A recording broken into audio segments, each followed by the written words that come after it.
Okay.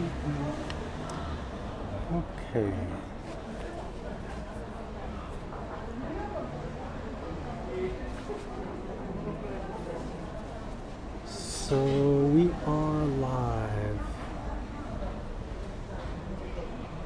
Hi, Mom.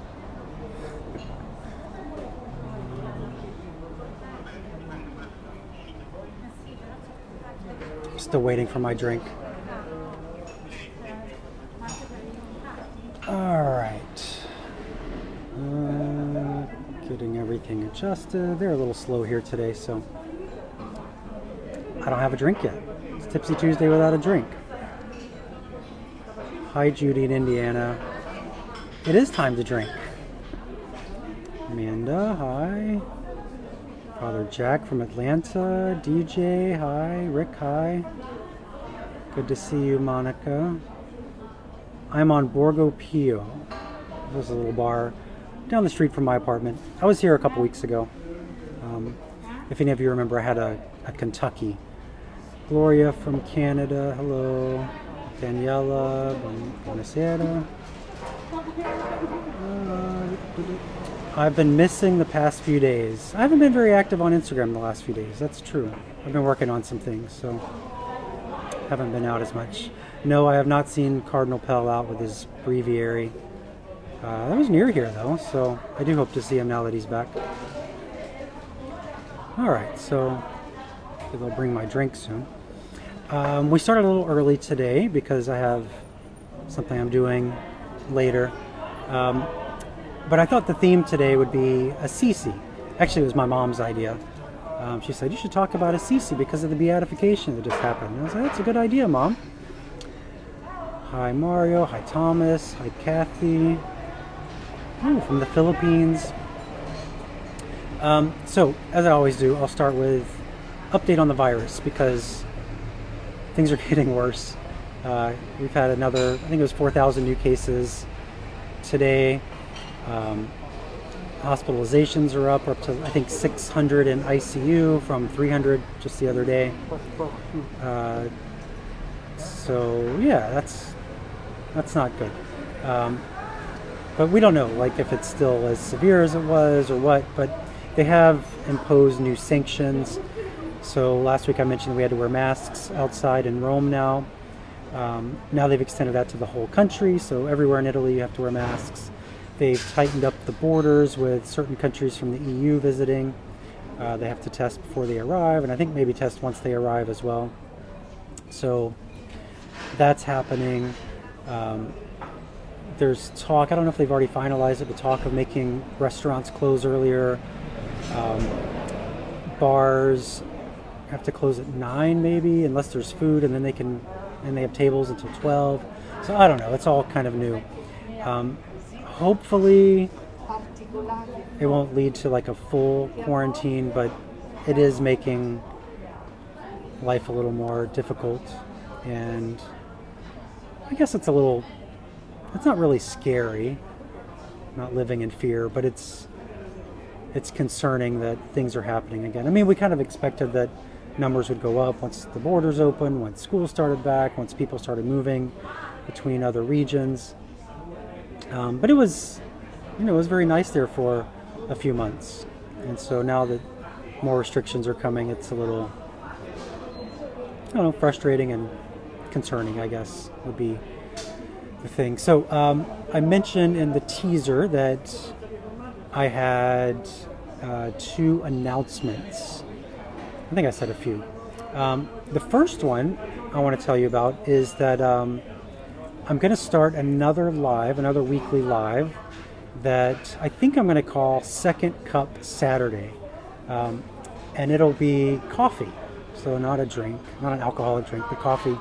And it'll be earlier in the day, and it'll be probably shorter, and it'll be more like news. Not like the news, but kind of like my news, like what's going on in Rome and what's going on with things that I'm involved in. So that's going to start this Saturday. And instead of going to a different bar every week, I'll go to different cafes every week. I don't know about different cafe. I might just go to the same one all the time. But I'll probably have different coffees.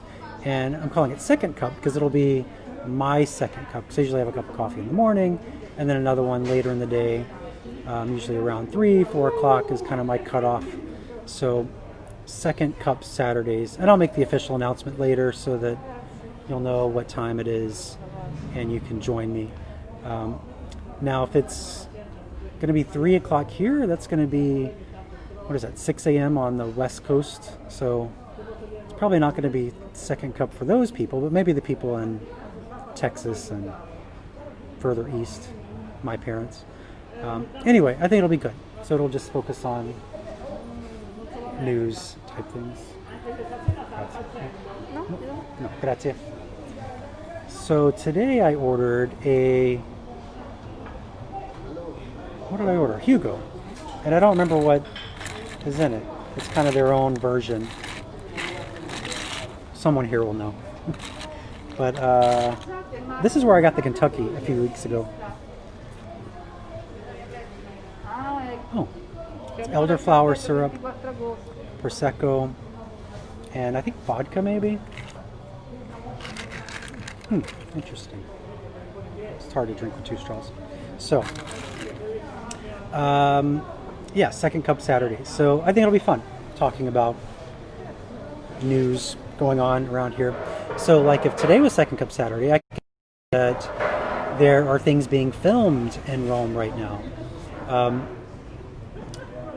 We have quite a few movie stars here. So Matt Dillon, I think, might live here now, or at least have a place here.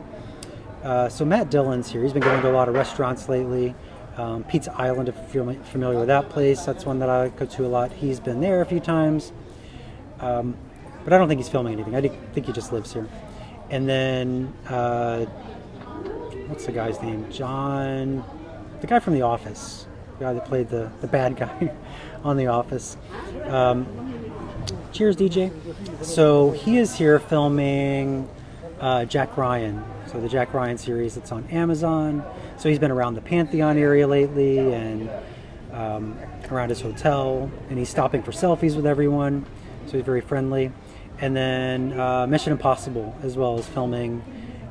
They've been mostly by the Colosseum area, Roman Forum. And I have not seen any Tom Cruise selfies. I think there's like a bigger layer of security around him than the Office guy. But yeah, so I'll be talking about stuff like that on Second Cup Saturdays. Whereas on Tipsy Tuesday, I like to tell stories. Krasinski, that's it. I knew his name like 10 minutes ago and then I forgot it. So that's because I get nervous when I'm talking. John is the bad guy. There's a whole debate about who's the bad guy on The Office. I side with him being the bad guy. Anyway, so we're going to talk about Assisi today. Assisi, for those that have not been to Italy, it's like right in the heart of Italy. It's in Umbria. It's kind of right in the center of everything. It's my favorite place in Italy, other than Rome. I think I like Rome more, big city Rome. But Assisi is very close. And I spend more time there than anywhere else in Italy with groups. I think 2 years ago I spent 3 months just in Assisi because I had so many groups. I usually spend 3 nights there. And a lot of people do it as a day trip, which I think is crazy. I think you need more time in Assisi, but I get some people can't spend that much time there. But I wanted to share a few stories from Assisi, because Assisi's in the news right now because we just had the beatification of Carlo Acutis. He's Acutis? I got that wrong. He is, I think they're calling him the first millennial blessed. He was born in, when was he born? 91 or 92, died in 2006. So he's very young. He liked video games, but now he's working towards sainthood, died of leukemia, and he's buried in Assisi. You may have seen his tomb. They opened it up just before the beatification, and so his body is on display. He's not incorruptible. They have wax over him, but you can see how he looked. But his beatification just took place. So a lot of people have been in Assisi, and so it's been in the news. So I thought I would talk about Assisi today. So the first story I want to share about Assisi is my engagement story, because that's a fun story. So Christina, my wife, and I came to Italy. This was back in 2003, and I decided I was going to propose in Italy. I planned, though, I was going to do it in St. Peter's Square, because I thought that would be the place to do it. When we came to Europe, we actually started in Spain. So I had the engagement ring, and it was like a 2-week trip, I think, and I had the ring hidden the whole time, and which is really nerve-wracking if you've ever tried to keep something hidden and something valuable safe for that long. But we got to Italy, and I could never find the right time or place to propose while we were in Rome. There was one night I was going to do it in St. Peter's Square. I was all ready, and then I just chickened out, so I didn't do it. And so we went to Assisi, and I realized, like, if I'm going to do it, this is the time, because when we got back to Rome, we were going to be leaving right away. So we went out to this restaurant, and that's the only time I'd ever been there. I haven't been back since. Really good restaurant, though. And we had dinner, and I knew it was happening. My parents knew it was happening. Her parents knew it was happening. It was funny, like, throughout the whole trip, we would call, this was before, like, iPhones and stuff, but we would call home, and she would call her parents, and her parents would be like, so, anything exciting happen? And because they knew, and she was like, no, we're just, going around Europe. But anyway, so we're in Assisi, we're at dinner, and yes, that's an Italian barking dog, and your dog can hear it. That's funny. Oh, several of you. Anyway, in Assisi, having dinner, I'm super nervous, and so we're drinking, and she's ready to go because it had been like a 3-hour dinner, and I was like, no, we got to get more wine. We have to have more wine. And so we just kept drinking and drinking and drinking because I was so nervous, and I didn't want to leave because I knew when I left, I would have to propose, and I was so nervous. Did Instagram freeze or something? I see some people saying it's back. You'll have to watch the replay then. Anyway, so finally, I agreed to leave. Hi, Bree. Yes, I'm right outside your apartment. Anyway, I finally decided that we would leave because, we'd been drinking so long. And so we're walking back to the place we were staying, Hotel Umbra. And I took like this roundabout way to get there. So nervous, super nervous. And like I hadn't planned this out at all. I didn't know where I was going to propose or what I was going to do. And I found this little spot near the Church of Santo Stefano, which is a beautiful church, 11th century church, I believe, maybe 12th century. And nice overlook of the city, even though it was nighttime, so it was all like just twinkly lights. And that's where I proposed. And so Assisi is very special to me for that reason, even though it wasn't planned that way. That's where the proposal happened. And for a long time, that was like a spot on my tours. Like when we would be touring Assisi, my groups would stop by that spot. My guide knew where it happened, so he would stop there and point out, and this is where Mountain proposed. So that's my first Assisi story. Kind of a love story. Again, for those just joining, I'm drinking a Hugo, elderflower, vodka prosecco, and I'm on Borgo in Rome. And we're talking about Assisi today.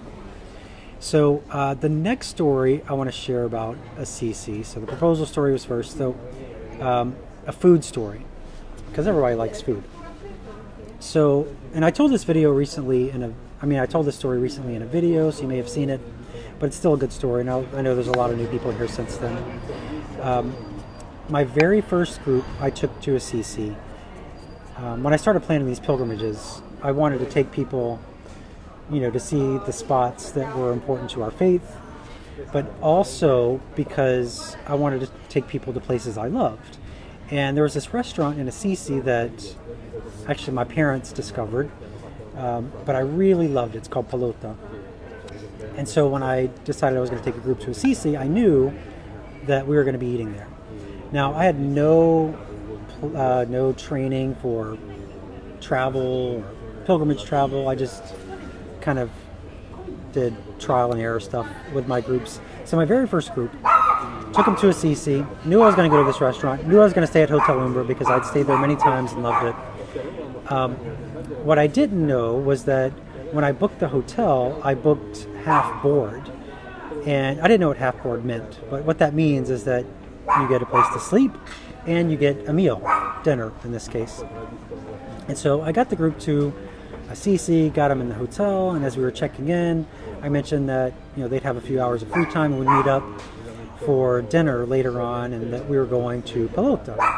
And then everybody went to the room, and then the hotel owner came up to me and said, what did you say about dinner?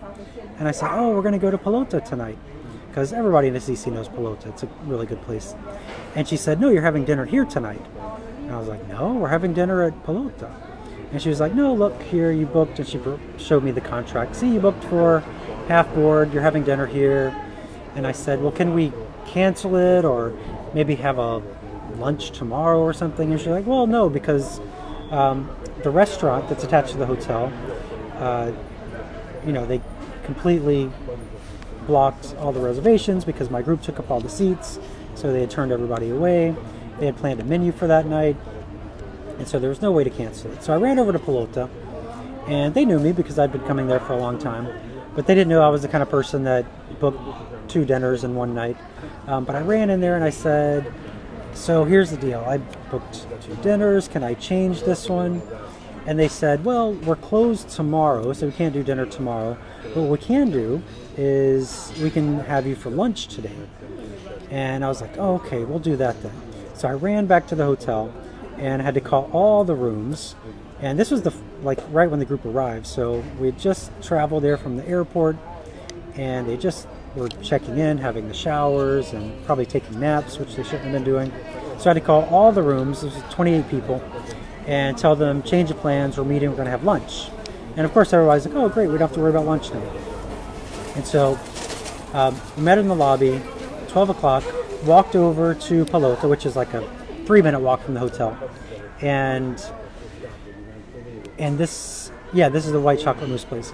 And I got them seated, and the owner, loved having a group there. They loved seeing me there. And so she came out, and it was the dinner menu, which I wasn't even thinking like maybe we should have a lighter lunch since we're going to have a big dinner. So she brought out the plate of appetizers, which is all the appetizers typical of the region. It's you're moving to Assisi in January. That's awesome. So we'll have to meet when I come to Assisi next. Anyway, she brought out the appetizers. So it's usually like different bruschettas, some with truffle, some with tomato, different meats that are typical of the region, different cheeses, a quiche. They usually have a little quiche. But it's like a whole plate of food per person. So that's first course. And then they brought out the next course, which was, what was the second course? Oh, the spinach and ricotta ravioli. So this is a very heavy ravioli, spinach and ricotta ravioli with a butter and sage sauce. It's excellent, but it's heavy. And again, this is a bunch of Americans. I don't know that, I think of the 28, maybe only 4 had ever been out of the country before. So they were all new to travel, all new to Italy, all new to Italian style of eating. Plus it was the first day, fresh off the plane. They just ate one big plate of food. Now they've got another big plate of food. And of course they keep bringing out the wine because all my trips it's unlimited wine. So they just keep bringing out wine. 2 big plates of food now, and everybody's like, wow, Mountain, that was a great dinner, thank you. And I was like, well, there's more coming. And then, so as they're like preparing the next course, she comes over to me and says, we also prepared the meat course. And I was like, oh, I forgot about the meat course. And so she said, we're going to bring out, just samplings of meats typical of Umbria. And I was like, okay, that'll be good. And in my mind, I'm thinking like per table, there would be like a plate of meat that they could try. But no, it was a plate of meat per person. And again, it was typical of the region. So there was porchetta, which is pork. But there was also, I think there were 5 meats. I don't remember what all they were. I remember the porchetta, because that was really good. There was rabbit, which is, I guess some people eat rabbit, but for Americans on their first trip to Europe, kind of interesting. And then there was one, I was like, and what is this one? And she said, oh, that's pigeon. So it was pigeon. So I'm feeding my group of people pigeon on their first day in Europe, on their first trip out of America. Pigeon. And they ate it. Oh yeah, I think there was wild boar too. But pigeon. They ate it. They were good sports about it. But it was strange for them. And then everybody's like stuffed, and they'd had a lot of wine. So they were ready to go back to the hotel. So again, they said, great lunch, Melton. And I was like, wait, we're not done. So then next, they brought out the salad. So big salad. Everybody loved the salad. And then everybody was like, great dinner, Melton. I was like, no, there's more. So then she brought out the cheese plate. And it was like 4 or 5 different cheeses with honeys and jams, all fresh. Like, I don't know, it was in season at the time. It could have been like apricot or cherry or something. And so people are just like, it's very painful, but they're still eating. And so then everybody's done. They thought that was dessert because, honeys and jams and cheeses. But that wasn't dessert. Then they brought out the white chocolate mousse. And so it's white chocolate mousse, and it has like mint in it, and it's so good. But anyway, how many courses is that? First course, pasta, meat, salad. 6 courses. So a 6-course lunch for these people on their first day. And then everyone's tipsy, everyone's stuffed. It's been about 3.5 hours now at this lunch. And so then they're all like, all right, time to go take a nap. And I was like, yes, now you can go take your nap. We'll be meeting in the lobby in 3 hours to go to dinner. And so then we had another 4-course dinner after that. So those people were very well fed on their first day in Italy. But it's a story I love because I made a lot of mistakes on that trip. That was one of them. Feeding people too much. And another funny thing about that group, the very same group. So, as I said, I've been to Assisi many times, and anytime I'd gone to Assisi, I'd either arrive at the train station or the lower parking lot. So in Assisi, it's a hill town. So the train station's actually in another town below Assisi. And in the hill town, there's 3 parking lots. There's a lower parking lot, a middle parking lot, and an upper parking lot. But I didn't know that. I only knew about the lower parking lot because that's all I'd ever been to, even though I'd been to Assisi probably like 15 times by that point. And so we have our bus, our private bus, taking us into Assisi, and he's like, where are you staying? Hotel Umbra. And he's like, okay, that's in this piazza. And so he drives us to the middle parking lot and drops us off. And I was like, I don't know where we are, but I can't tell my group that. And again, this is like before iPhones, where you have maps on your phone. And so he drops us off, and I went over to him. I was like, I don't know where I am.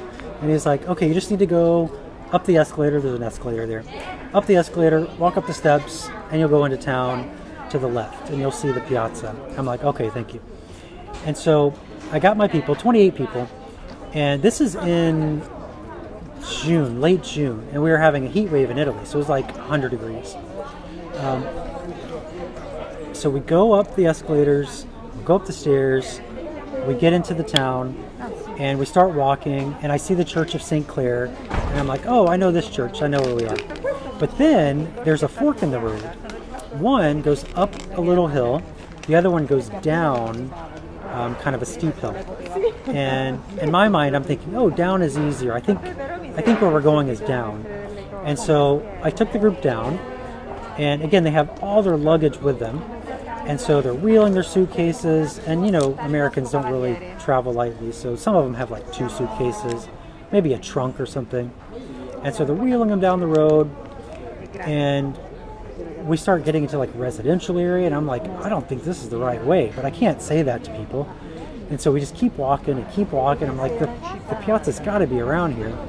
Keep walking, and like 20 minutes later, we end up at the Basilica of St. Francis, which for those of you who don't know, that's at the bottom of, that's like by the lower parking lot. And so I had taken the group all the way down with their luggage in the middle of summer on their very first day, like fresh off the plane, 3-hour drive to Assisi. Again, it's my first trip, so give me a little break here. But then when we got to the bottom, and I knew I'd made a mistake, I also knew how to get to St. Clair. It was the road that kind of loops around and goes back up to the piazza. And so I very smoothly, you know, got to the church and just looped around like nobody noticed anything. It was very smooth. Walked around, U-turn, up the other road, and turned around and said, all right, we're almost there. And I said, I told you, a lot of hills in Assisi. And they're like, yeah, you warned us. They didn't know that I'd completely gotten lost. But then it's like uphill the whole way up to the hotel where we were staying. And so, again, 100 degrees. And some of the people were younger. Like most of my people now are. And so we get to the piazza, we get to the hotel, get them checked in. Again, then I'm telling them that they're free for a couple hours. And then I call them and we go to this huge lunch and then we have a huge dinner. Then the next day, we have Mass at the Church of St. Clair. So that's the church that we passed when we were first coming into the city. And so we walk the easy way to the Church of St. Clair, which is like a 5-minute walk from the hotel. It's just down this little street. Like we go to St. Clair and then have Mass. And then as we're leaving Mass, I take them back up the easy way. I'm not going to make them walk all the way down just to not see that I got lost. But a few of them noticed, and they're like, isn't this where we went down yesterday? And I was just like, I don't know. Just kind of played it off like I didn't know what they were saying. Anyway, that was my first, very first group. 2 mistakes on like the very first day.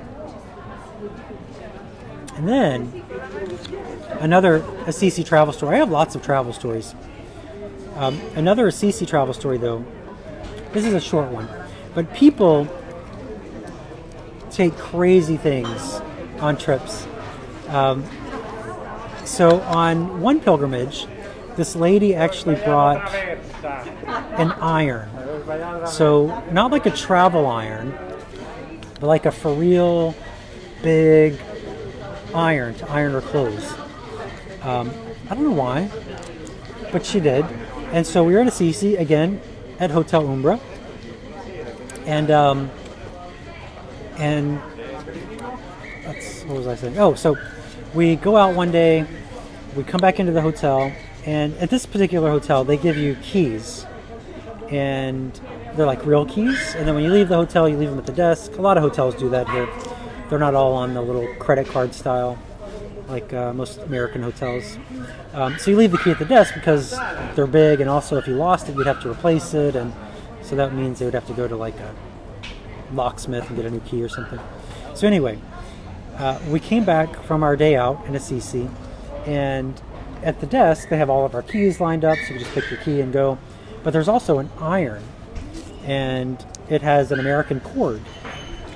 And so, you know, I'm handing out the keys to people, and I was like, and I kind of jokingly said, oh, here's an iron, not realizing that it was one of my people that I brought an iron. And then so one of the ladies said, she said, why's my iron out here? And I was like, you brought an iron? And she was like, well, yeah, I always iron my clothes on trips. I was like, okay. But she ironed, the room didn't have an ironing board, So she ironed on her bed. And this is a really old hotel. Like, the building's a couple hundred years old for sure. Furniture is really old. It's not a couple hundred years old, but it's old. The blankets are old. It's like nice old quilts that you would have like in your grandmother's house or something, because Assisi's very old world. And so this lady was ironing her clothes on the mattress. And this particular day, when we left, she just left her iron on the quilt, plugged in. And the iron burned through the blanket, it burned through the sheet, and it burned into the mattress. And so when the people coming in to clean the room saw that, obviously they took it. So she didn't get to have her iron back until she left Assisi. So don't travel with irons. Like, how heavy was that? Anyway, that's my Assisi stories for today. You get 3 Assisi stories. I have tons more. What else did I want to talk about? Oh, so I mentioned announcements. So the first announcement was that Laura, yeah. And Laura, you know that hotel, I think. You haven't stayed there, but you know the hotel. Anyway, the first announcement was Second Cup Saturdays. That's going to start this Saturday, and that is where it'll be an earlier live event. It's my neighbor. It'll be an earlier live event where I have coffee instead of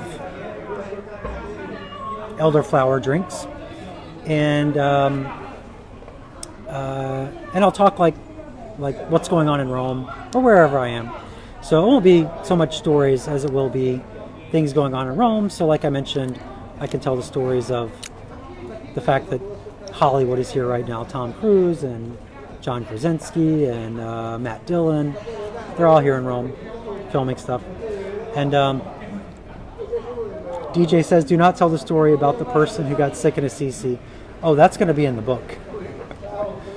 But it's not going to be on Tipsy Tuesday right now. Anyway, so that will be Second Cup Saturdays. It'll be a little earlier, and it'll be short. It'll be like 30 minutes or something. And then I can take you to different cafes around Rome, or maybe just the same cafe, but have different coffee drinks. Because, of course, everybody knows about espresso and cappuccino, but there are a lot of different coffee drinks that you can have here in Italy. And Second Cup, because some of you in America will be on your Second Cup. If I do it at 3 p.m. here, that's 9 a.m. in East Coast. So maybe some of you will be on a Second Cup. I don't know. Those of you in the West Coast will probably still be asleep, so you'll have to watch the repeat. Or just get up at 6 a.m. And I'll kind of try out different times. I can't go too late because I don't want to have coffee at like 5 p.m. because then I'll be up all night. So that's the first announcement. The second announcement is, so a lot of you, a surprising number of you, have been telling me that you listen to Tipsy Tuesday when you're out running or while you're driving to work, which I never thought about it being something that people would just listen to. I guess because it's video. So I am going to start making Tipsy Tuesday and Second Cup Saturday available as a podcast. So I'll pull the audio out, and it will be like a for real podcast with, that you can download and listen to when you're driving to work or out running. But there's also going to be a for real podcast. So this will be just like the audio from Tipsy Tuesday and Second Cup Saturday. But 3 years ago, I started thinking about doing a podcast with someone who was on a pilgrimage with me, Joan Watson, from the Diocese of Nashville. And we actually started doing it a while back. We started recording, just kind of to see how it would go. They haven't been posted. I'm going to publish the first recording we did, which was actually from Assisi. I'm going to publish that to my patrons first. So I'm going to do that today. So patrons can listen to that and kind of give me some feedback. Now, it'll be like for everyone eventually, like maybe next week or so. And but yeah, it's a for real podcast. We've already recorded several episodes, and next week on Tipsy Tuesday, I'll talk about it more. I'll go into like the detail of the podcast, what it'll be about, and when it'll be published. But we've already recorded several episodes while she was here when we did a pilgrimage for the Diocese of Nashville, and so we did it like on location. So we recorded like in St. Paul outside the walls, or in Assisi, or at St. Peter's. And I think it's going to be really good. I'm excited about it. But I'll just go ahead and warn you, like the episodes we recorded, it was just like to see if it would work, and to see if like we could figure out how it would work. And so it's just on my phone. So it's not like professional quality at all. The one we did in Assisi, there were like people coming around, so we did it in the breakfast room of the hotel, and the owner of the hotel was like hammering on something, so that's why we haven't released it, because I'm very picky about quality, and I was like, well, this isn't like professional quality, but it's real, and you can kind of enjoy the process and see as it gets better. But the ones that we recorded, I think they're really good stories because they're on location, and it's not just me talking. You know, she's like a for real theologian. But we'll talk more about that next week. I just wanted to kind of give you a teaser and announce it. So Second Cup Saturdays, and maybe it'll be at 3:30. I don't know. We'll see. But it's going to happen Saturday, this coming Saturday. So that audio will be a podcast. The Tipsy Tuesday audio will be a podcast, and then there will be a for real like podcast where it's two people talking about stuff, travel stories, things that are in the news of Catholic travel. So, yes, I'm a perfectionist. That's right. Anyway, elderflower spritz, also known as a Hugo. Very sweet. It's almost gone. And 3:30. So yeah, people want 3:30 for the coffee. I can do that. This is my first Tipsy Tuesday. You work at a Catholic church. You should be here every Tuesday, Janice. But they're all available on YouTube. Oh, that's the other thing. Last week I did the live on YouTube. And there were some technical difficulties, and so this week I'm again on two devices for Instagram and Facebook, and then I'll just upload it to YouTube later. I don't know what the final decision will be, but I have people that are on Instagram that are on Facebook, and I have people that are on Facebook that aren't on Instagram, and there's no way to broadcast to both without using two devices, and so I'm sitting on Borgo Pio. I've already had two neighbors walk by me, and I've got like an iPad and an iPhone, two microphones hooked up. So I don't like that setup because I also have to look at two different cameras, and so I'm still trying to figure out the best way to do Tipsy Tuesday. This is our 10th Tipsy Tuesday, so I think I'd have it figured out by now, but I'm always evolving, I guess. So Angela likes the ambient noises. I do too. That's why for the Tipsy Tuesdays, I do them in bars, and I'm not just like sitting at home. Although one day I did it on my roof, but there was still ambient noise because there's like the bands playing down here. I did talk about the beatification, Diario. Well, I didn't talk about the beatification. I talked about that it happened.